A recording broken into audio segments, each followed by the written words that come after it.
C'est au centre initiatique que le livre ouvert au cœur de la spiritualité et de l'action avec l'apôtre Jean d'Or, guide spirituel et père fondateur. Bonsoir, papa. Bonsoir tout le monde. Aujourd'hui, nous parlons de la foi et l'action. Et nous retenons que la foi est une conviction profonde, souvent spirituelle ou religieuse, qui repose sur la confiance plutôt que sur la preuve empirique. L'action est le fait d'agir, de poser un geste concret ou de prendre une initiative. Elle traduit une volonté ou une intervention en réalité. Il est écrit dans Jacques chapitre 2 au verset 26, « La foi sans œuvre est une foi morte. » Croire ne suffit pas, il faut agir en accord avec sa foi. La foi dans le quotidien est une action. La foi dans le quotidien est une action qui se traduit par la confiance en soi ou en les autres et les gestes qui en découlent. Père, Jésus-Christ avait dit, si vous avez la foi comme un grain de sénévé, vous direz à cette montagne, lève-toi et déplace-toi, elle obéira. Comment expliquer que malgré ce code, jusqu'aujourd'hui, nous ne parvenons pas à sortir des situations qui nous outragent? Oui, disons d'emblée que la foi est un don du Saint-Esprit. Et en deuxième lieu, la foi est une conviction. Que ce soit conviction par rapport à A ou à B, c'est une conviction tout court. Et cette conviction nous touche au niveau de notre âme, de notre être et puis de notre esprit. Et nous sommes saisis. Et nous ne pouvons faire que ceci ou cela. Et si c'est la foi en tant que don du Saint-Esprit, alors nous sommes saisis pour faire ceci ou pour faire cela. Par conséquent, la foi, oui, la foi précède l'action. Et la foi oriente l'action, car c'est une conviction, et c'est cette conviction qui nous oriente vers ce vers quoi nous aurons à manifester une telle ou telle intention qui se manifeste par ce qu'on appelle action. Vous avez dit que la foi précède l'action. Alors, la foi suffit-elle pour être sauvée? Ou alors, il faut quelque chose de plus profond pour la soutenir? Oui, s'il s'agit de foi en tant que don du Saint-Esprit, elle sait vers quoi elle nous conduit et elle alerte les intents célestes et nous pouvons être dans le saisissement. S'il est donné que nous devons jeûner, nous allons jeûner. S'il est donné que nous devons attendre, nous allons attendre. S'il est donné que nous devons prendre notre bic et notre papier écrit, c'est quoi? C'est juste une manifestation de la foi. Parce que je sais quoi t'a poussé à comprendre qu'à tel moment, on te donne le titre, on te donne le bic, on te donne le papier. Bon, en tout cas, on te donne la réalité de la conviction et tu te mets à l'œuvre de l'introduction à la conclusion. Je ne sais pas ce qui s'est passé. Or, ce que tu rédiges est, en tout cas, c'est correct, c'est concret. Et donc, on peut dire que pour ceux qui manifestent véritablement foi en tant que don du Saint-Esprit, chez eux, il n'y a pas de hasard. Tout ce qu'on raconte là, après, non, c'est pas la vraie foi, ça. La vraie foi est logique, créative, puissante, nous oriente vers ce qui est nécessaire. Et c'est avec cette conviction primordiale que nous pouvons dire à la montagne, ôte-toi et jette-toi à la mer, elle le fait. Parce qu'il y a une orientation qui suscite, la foi touche le cerveau, le mental, le verbe, tout ça touche beaucoup d'éléments avant que le résultat par rapport à l'objectif visé se manifeste. Et on peut dire que oui, on ne sait pas comment ça se comprend, mais en réalité, si vous êtes déjà un expert de la foi, vous comprendrez quand la foi naît en vous, quand elle grandit et quand c'est le moment de l'action, c'est-à-dire dérivation de la foi, et tu ne fais qu'agir dans l'objet de la foi. Oui, après, nous revenons sur l'épître de Jacques, chapitre 2, au verset 26, il dit, « La foi sans les œuvres est une foi morte. » Comme pour nous dire que croire ne suffit pas. Il faut agir et être en accord avec sa foi. L'amour est-il inclus dans la foi où chacun favorise l'action à sa manière, vu que le Seigneur Jésus-Christ a aussi dit, il est le chemin, la vérité et la vie. Oui, la foi inclut, j'ai dit, la conviction, l'amour, la prédétermination de l'action à mener. Et par conséquent, à partir donc de ce moment-là, la foi intègre beaucoup d'éléments, l'amour, tout ceci et tout cela. Et on sent qu'à ce moment-là, ce n'est plus nous qui réfléchissons. C'est la nature, c'est Jésus-Christ, c'est le Saint-Esprit. Et nous nous sentons orientés vers ceci ou vers cela. Et nous avons tellement à sentir le saisissement que nous ne pouvons être libres. Puisque celui qui a véritablement la foi à la manière de Paul sent qu'il n'est plus libre. Il est le prisonnier du Saint-Esprit de Jésus-Christ. Mais prisonnier, ça veut dire tout simplement que le saisissement de l'apôtre Paul à ce moment-là est tel qu'il ne peut pas se départir de cela. Et c'est quand nous nous mettons donc à séparer l'action de la foi, alors à séparer la conviction de la puissance, et puis nous pouvons dire qu'à un moment donné, il est certain que la foi est une manifestation d'un des dons du Saint-Esprit, et à partir de là, nous savons qu'il y a plusieurs articulations orientées vers l'action, vers quelque chose de spécifique, et à partir de là, dire que la foi sans œuvre, puisque par conséquent, vraiment, c'est juste une tautologie. Si tu as la foi, la conviction par rapport à quelque chose, tu ne seras à l'aise que lorsque tu auras accompli cette chose. Sauf que nous devons savoir qu'il y a deux orientations par rapport à la conviction. Il y a la conviction par rapport à poser des mauvais actes. Il y a la conviction par rapport à poser des bons actes. Mais ici, avec le Saint-Esprit, il est question de la conviction à faire des bonnes choses. Et à partir de là, étant donné que nous sommes fous de Jésus-Christ, fous de Saint-Esprit, et que nous ne pouvons que faire ce qu'il nous a demandé de faire, dans sa germe, petit comme le grand que tu as vu, c'était tout à l'heure, c'est tout petit, ça grandit, ça nous envahit l'âme, le corps et l'esprit, et par conséquent, nous nous sentons dans la conviction absolue de faire telle ou telle chose. Et par conséquent, je ne vois pas une véritable foi sans œuvre. Ça, c'est quand on est encore dans la débrouillardise concernant la foi. Puisque par conséquent, quand la foi prédétermine tel ou tel sujet, tel objectif à atteindre, on est déjà dans l'objectif et on remue ciel et terre pour atteindre l'objectif et on sera à l'aise que lorsqu'on aura atteint cet objectif, puisque je causais avec quelqu'un tout à l'heure quand on préparait ce thème, cette interview, et je me suis rappelé qu'effectivement, lorsque j'écrivais encore, par exemple, de l'emploi à l'homme ordinateur, ça a pris beaucoup d'heures, ça a pris beaucoup de pages, et j'ai rappelé aussi que lorsque j'écrivais encore, par exemple, quand le jour où j'ai écrit le long thème sur de l'emploi à l'homme ordinateur, l'homme ordinateur n'est pas homme-machine, mais il est l'être dans son absolu. Et nous disons que cet être en soi sent et sait ce qu'il faut faire. Et là où on peut rappeler à ceux qui nous suivent aujourd'hui que la foi, c'est tout ça ce que nous imaginons très souvent. Quand j'étais saisi de la foi, de la conviction par rapport au thème de l'emploi à l'homme ordinateur, et je me rappelle que je n'étais pas tranquille tant que je ne finissais pas ce thème. Et je me rappelle que j'étais tout entier dans la rédaction de ce thème. Et je me rappelle qu'à ce moment, quand vous avez véritablement la foi, vous le ressentez. Vous n'imaginez pas la foi.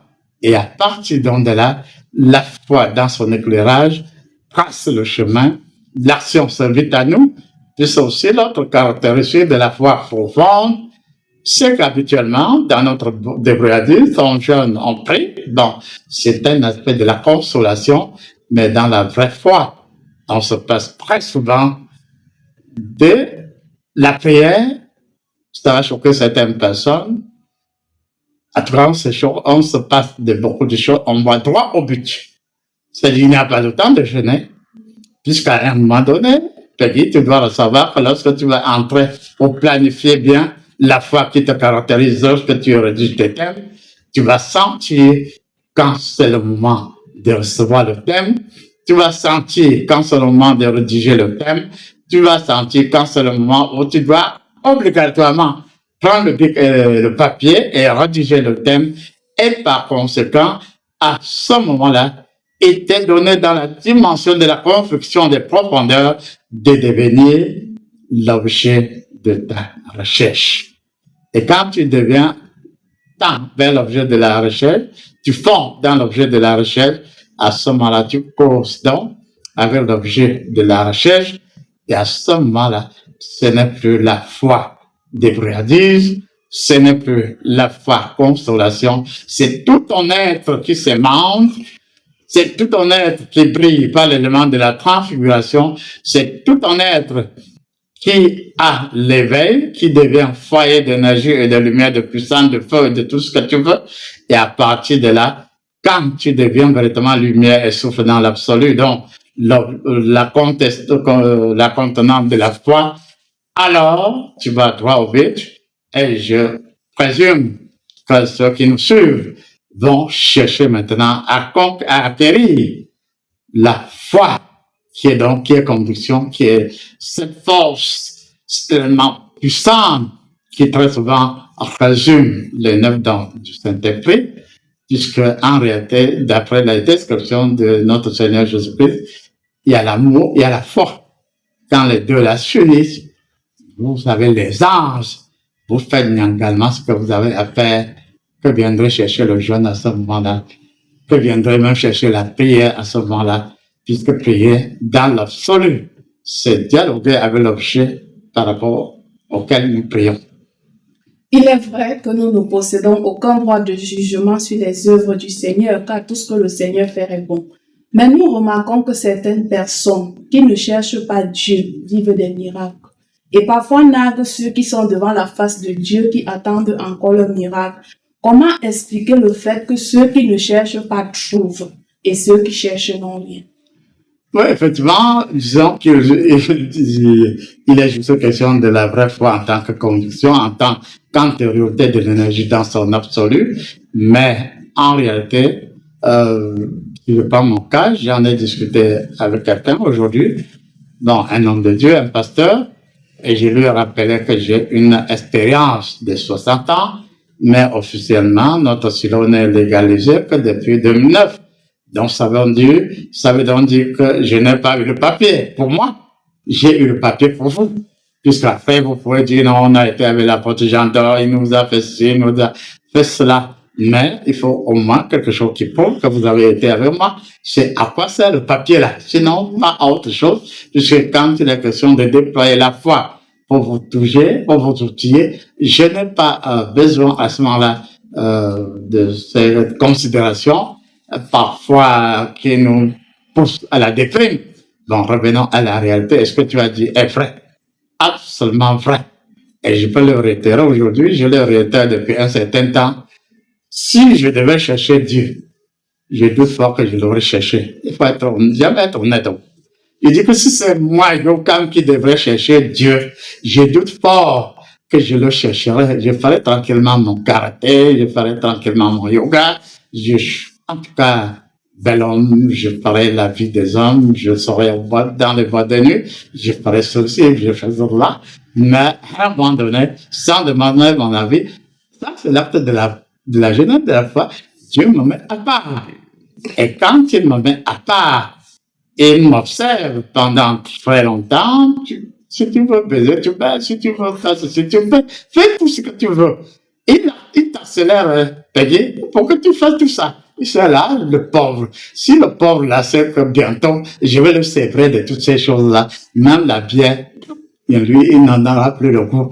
Et même s'il est à la deuxième bière, la bière est cela le niveau supérieur de la foi, puisque la bière, à ce moment-là, se manifesterait comme si elle a la foi. Donc, c'est juste une façon de parler, puisque la bière, à ce moment-là, a une énergie. Donc, pour ne pas choquer les autres, la bière, à ce moment-là, une énergie, et la bière, comme ça, que tu veux à travers elle, pousser ton chemin avec Dieu.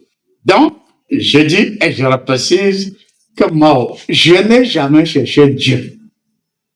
Mais c'est lui qui a lancé un coup d'œil dans la famille de Tamodjon Superbou, le terrible guerrier, l'homme qui conduisait l'armée traditionnelle à l'adjo. Et comme il est fait fort, un genre, Dieu s'est dit, bon, lui, là, il combat l'ancêtre, il combat pour agrandir le royaume Dieu. Mais comme c'est pas tout le temps qu'on aura à agrandir Dieu, je préfère donc prendre de la descendance de Tangon Johnson Pertou, de la Joe. Je prends donc quelqu'un et je l'outille véritablement de façon exceptionnelle. Et à partir donc de là, je ferai de lui quelqu'un de fort, un grand. Je dis donc que c'est lui qui a cherché Yumbi et qui l'a mis à la disposition de Tego Zubia. Et les deux ont eu l'enfant. On n'avait pas besoin de scanner, on n'avait pas besoin de ceci ou de cela. On savait d'office que non, sera un enfant, garçon. Et il sera un garçon pas comme les autres. Ça, c'était déjà défini, non? Est-ce que c'est parce que la pauvre zombie avait trop pleuré? Elle est vrai que Dieu l'avait préparée à sa manière pour qu'elle ne soit pas une fille ordinaire. Il a préparé aussi autrement tes gros peuple. Il dit, toi, là, le guerrier, là, donc je vais te sortir de toi un enfant terrible. Mais ce ne sera pas pour la guerre physique. Il mènera sa part de guerre, mais la guerre autrement. Donc, ça veut donc dire que Dieu qui m'a cherché, et je suggère, et je préfère que beaucoup d'entre vous atteignent cette dimension, parce que quand vous atteindrez cette dimension, vous ne mangerez pas les lèvres. Ce Dieu vous mettra à part. Et ce n'est pas à part de la Bible, là, dans la mollesse là, non? Il te met véritablement à part. Il te nettoie. C'est-à-dire le baptême du feu et du Saint-Esprit, le feu te nettoie. Quand tu es nettoyé, maintenant, Dieu te donne la possibilité de comprendre l'art de rebaptiser, n'est-ce pas, la conscience, par la vertu du Saint-Esprit. Et à partir de là, c'est un homme de la nature divine.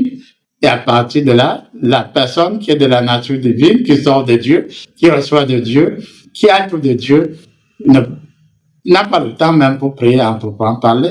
Bon, mais il lui arrive de méditer. Je dis, il ne faut pas comprendre mal. À ce moment-là, vous avez le saisissement, vous pouvez méditer pendant 2 heures. Mais c'est Dieu qui met dans votre petite tête l'objet de la méditation. Celui qui traite dans votre cœur, ce dont le cœur a besoin. Celui qui met dans votre âme, ce dont votre âme a besoin. Et quand vous devenez une source d'ionisation exceptionnelle, vous plongez dans la nature de Dieu, puisque je vais rappeler hier par certains d'entre vous que véritablement, je reconnais qu'à un moment donné, j'ai vu comment Dieu s'est ouvert. Je suis entré en lui. Je ne sais pas si c'était dans le cœur, dans le ventre, c'était pas mon problème. Tout comme il m'avait plongé dans les noumens, c'est-à-dire les temps les particules originelles. Je savais qu'étant là-bas, étant particules, mais j'avais la conscience, je pouvais savoir que oui, à tel moment, il faut le droit, il faut ceci, comme c'était la recomposition de la naissance. Revenons donc à Dieu.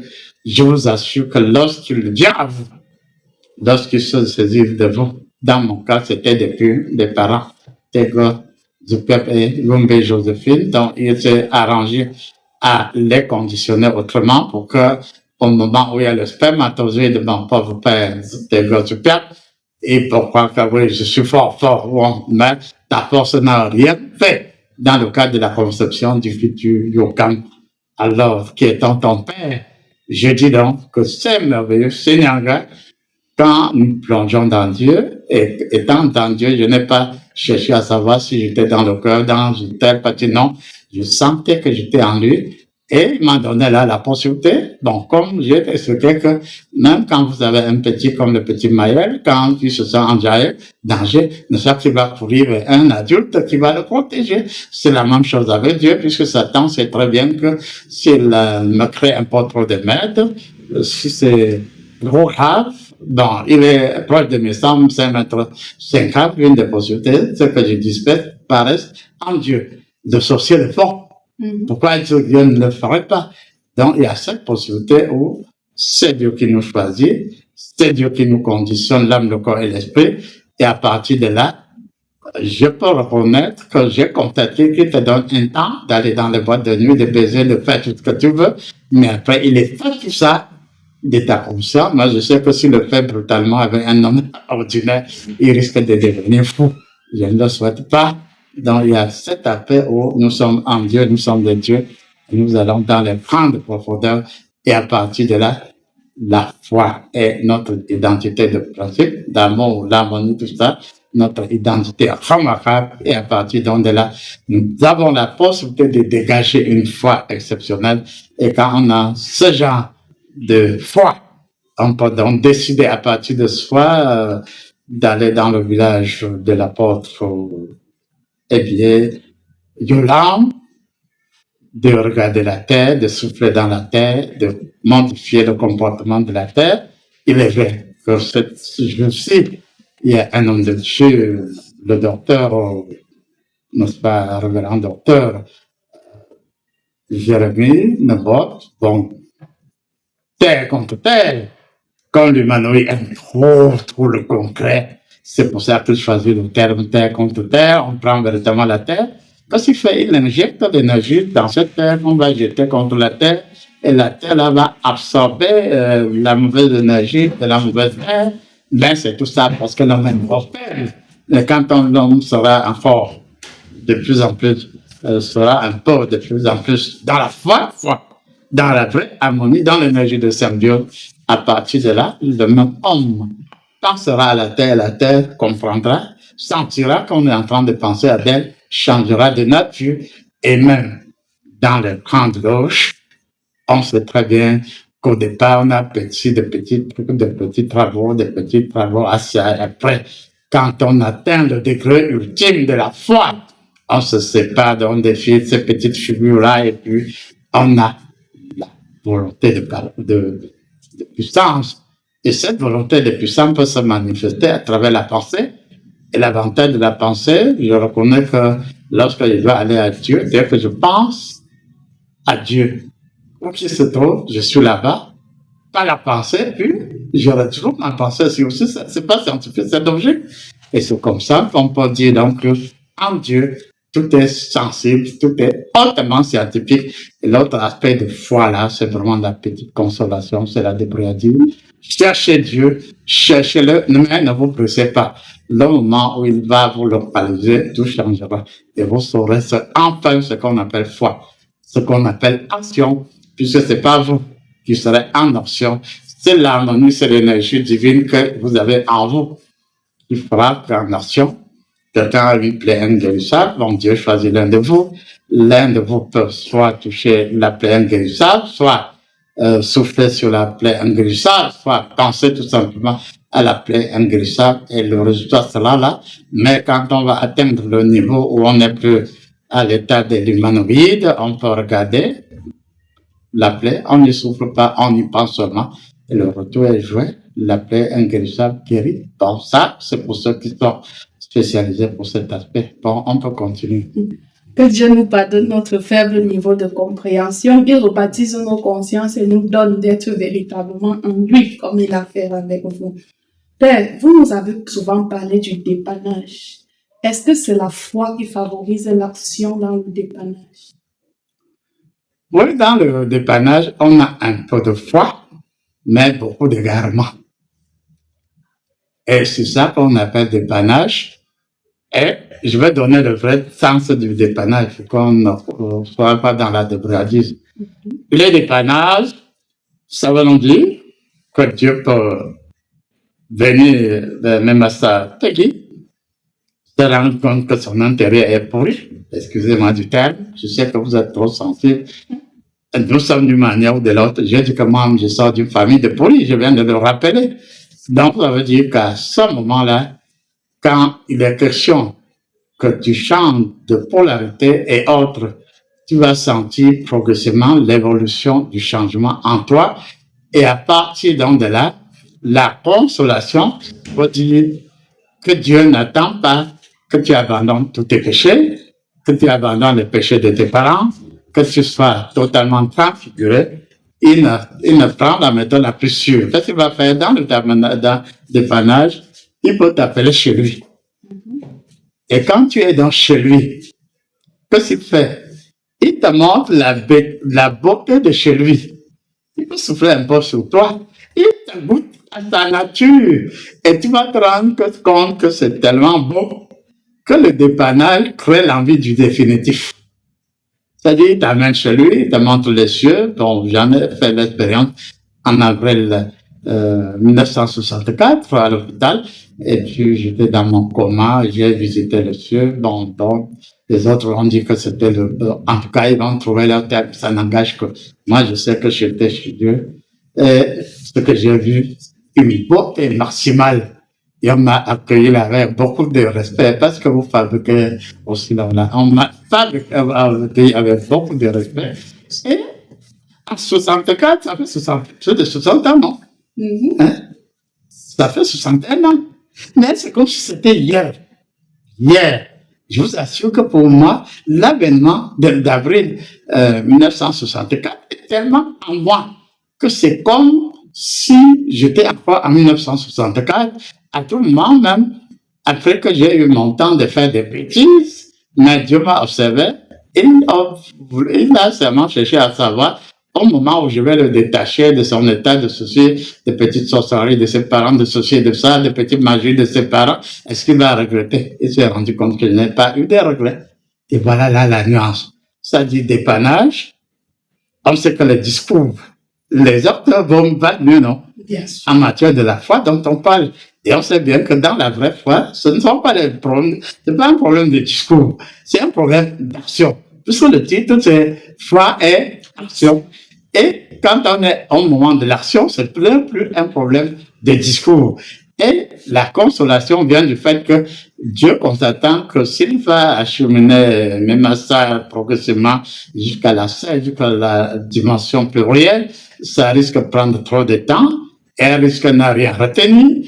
Et c'est pour cela qu'il faut anticiper par la consolation de l'amener dans l'une de ses demeures, de la conditionner étant dans l'une de ses demeures. Après, il met ça, comment dirais-je, comme si c'était un vaccin. Il sait que bon, je vais activer le vaccin que j'ai mis en elle, en tout cas au bout de tel temps, elle va ressentir ce que j'ai mis en elle comme programme. Et en tout temps, pendant le dépannage, c'est là que Satan, sachant que tu vas lui échapper, il va tout faire pour te reconquérir. Et te reconquérir cette fois-là pour des bons, pauvre Satan. Quand il va faire ça, pauvre Dieu, pauvre Satan, il va faire tout ça, mais il va se rendre compte que réellement il perd son temps. Puisque même si tu envoies des mauvaises particules, ça va glisser comme sur le dos d'un canard, il va sentir qu'il a tout perdu. Donc la consolation au sein de Dieu, au sein de la nature supérieure, c'est de t'ouvrir les yeux spirituels, c'est de te faire pénétrer dans la magie de haut de gamme, c'est de te faire goûter à la quintessence du feu du Saint-Esprit, et à partir de là, tu es marqué et tu es comme une femme qu'on vient de dévierger dans le bon sens, et ça te marque à vie. Et à ce moment-là, ça peut être mal, ça peut être bien, mais on est dans l'hypothèse où c'est joyeux, c'est radieux, c'est splendide. Et ce temps de splendeur te permet de te rappeler toujours. On peut donc dire qu'aussi là, oui, on peut procéder dans un premier temps par dépannage. Et quand on sent que vous êtes suffisamment ouvert dans la bonne conviction, on enlève dans le masque et puis la matrice de l'énergie qu'on a implantée en vous rebaptise, vous reconditionne et rebaptise. Hein? Vous êtes rebaptisé au niveau de votre conscience par la vertu du Saint-Esprit. Et à ce moment-là, ce n'est plus un baptême ordinaire. Dans l'amour et dans la vérité, c'est un nouveau type de conditionnement. Et à partir de là, je t'assure, même si tu veux pécher, à ce moment-là, après, pendant le dépannage, tu peux encore un peu pécher. Mais après le dépannage, après qu'on donne l'ouverture à la vérité et à la sanctification, à la vérité et à l'action en toi, et à ce moment-là, dans tout le cas, même si tu es au bord du péché, tu vas te ressaisir involontairement, bien sûr, et tu vas retrouver ta vraie nature, et à partir de là, le péché s'entend qu'il n'y a rien de commun entre lui et toi, va te dire qu'y a-t-il de commun entre toi et moi, et à partir donc de là, la consolation se crée, la lumière dans sa réalité de l'absolu vient en toi, et à partir de là, tu es dans l'absolu du souffle du Saint-Esprit, tu es en contact avec le feu du Saint-Esprit, et à partir de là, tu peux faire beaucoup de choses, soit par la pensée, soit par la présence, soit par le verbe. Merci, apôtre. Après, nous revenons sur Jérémie Nembot. Je pense que c'est un pasteur. Jérémie, Docteur, ouais. oui, docteur Jérémie Nembot. Apôtre, Vous avez hein. parlé du fameux système terre Contre terre. terre. Il me souvient, l'année surpassée, quand je me suis rendue au niveau de mon village natal, la rivière dans laquelle on m'avait lavé quand j'étais petite m'a rappelé en me disant, donc tu es venu à l'ouest comme ça, te voilà qui repart sans venir me saluer. Souviens-toi que c'est avec moi que tu as pris ton premier bain et je suis la première eau que tu as bu. Quand je me suis rendue à cette rivière, je me suis rendu compte qu'elle était extrêmement polluée. J'ai utilisé l'eau hier, mais j'avais senti que le niveau là était un peu élevé. Je suis venue vous voir, sans toutefois vous déplacer. Vous avez agi sur cette rivière, au point où, depuis, je n'avais plus entendu m'appeler de toutes les façons. Ça veut dire que tout va bien pour elle. Pour arriver à ce niveau, faut-il forcément maîtriser soit l'élément terre, l'élément eau, les maîtriser d'un de ces quatre éléments? Oui, les quatre éléments, c'est juste des indices. Et quand on est dans l'énergie plurielle rebaptisée par la vertu du Saint-Esprit, on s'adapte à toutes les situations. Si c'est le feu, tu es feu. Si c'est l'eau, tu es feu. Si c'est l'air, ensuite c'est la terre, tu es terre. Et en terre, tu comprends la terre et tu agis sur la terre. Effectivement, je n'ai pas eu besoin de me déplacer pour Bamdou, mais cette eau ne pourrait que m'obéir, à ce que je sache. Jusqu'à ce moment, j'ai senti que c'était le moment où je devais agir sur cette eau, et cette eau ne pouvait que m'obéir. Donc, c'est ainsi. Et tu t'es rendu compte que si c'était dans l'autre système, par exemple le système de Dr. Nobot, je t'aurais demandé à la prochaine fois de cueillir un peu de l'eau de cette rivière, de venir, pour qu'à partir de cette eau, j'agisse sur l'eau du village. Mais j'ai changé de système et je reconnais que même Dr. Nobot, s'il a le programme qu'il a, c'est parce que l'homme est encore au niveau de la matière. L'homme adore la matière. L'homme va sentir que c'est vraiment la terre qui a combattu la terre. Mais en réalité, c'est archi faux. Ce n'est pas la terre qui a combattu la terre. J'ai dit que Dr. Nobot nous dit, compte tenu du niveau de ceux qui ont besoin de cette terre. Et en réalité, ils prennent la terre ordinaire, qui peut mettre d'abord souillée. La première étape, c'est débarrasser cette terre ordinaire de sa souillure. Deuxième étape, c'est insuffler par l'ionisation dans cette terre une énergie selon la circonstance, puisqu'en réalité, terre contre terre, mais les proportions ne sont pas les mêmes. Et c'est ainsi qu'en réalité, on demande de vous remettre votre portion de terre. Il y aura un conditionnement selon votre niveau de problème. C'est aussi simple que ça. Oui, apôtre. Le conditionnement selon le niveau de problème. Qu'est-ce qui peut donc favoriser que, généralement, vous faites des déclarations dans nos vies, des déclarations puissantes avec une forte dose d'énergie. Mais malheureusement, après quelque temps, le résultat escompté n'est pas. Est-ce le fait que nous ne soyons pas réceptifs à cette énergie, malgré que nous avons la foi, que nous savons que vous êtes formés et autres, ou alors à notre niveau, il y a un frein au niveau de notre propre foi?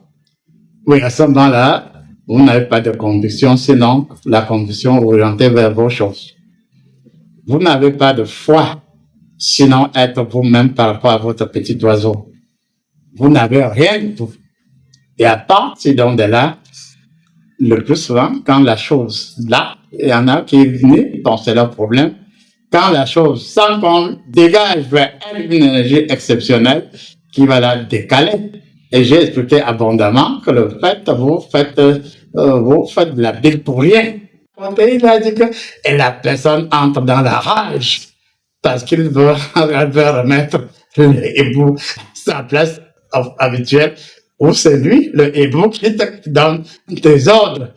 Or, si on le met à côté, on met plutôt l'énergie de l'absolu de feu du Saint-Esprit, ta vraie matrice en place, et même si c'est la personne qui avait mis le hibou en place revient sous ta rate, elle va te rendre compte que c'est plus tôt. La gouttelette microscopique renvoie à la lumière, renvoie à la lumière divine, à la particule originelle, et à partir de là, il y aura retrait.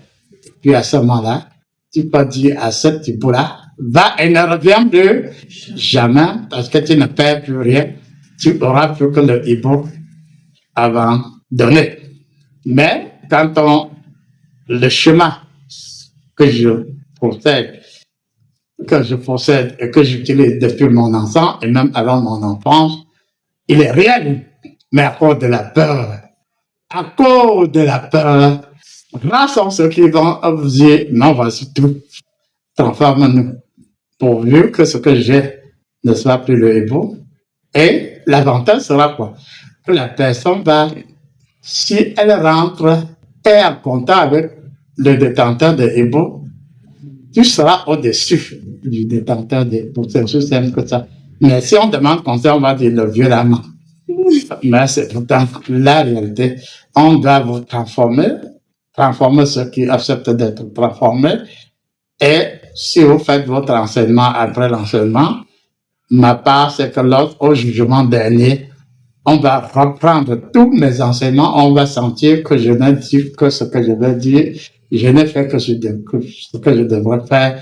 Et par conséquent, on peut se dire que l'homme ordinateur n'est pas un homme machine, mais c'est l'être en soi. Et si ça a été écrit, c'est ma mission, j'ai la possibilité donc d'aider l'homme à se comprendre en tant qu'il est homme ordinateur. Il n'y a pas d'à peu près, c'est une réalité avec l'aide de Dieu, avec l'aide de la nature. Je peux le faire et je suis prêt à le faire. Merci apôtre. Merci pour la disponibilité, merci pour l'ouverture et toutes ces énergies dégagées. Merci et à la prochaine. Merci.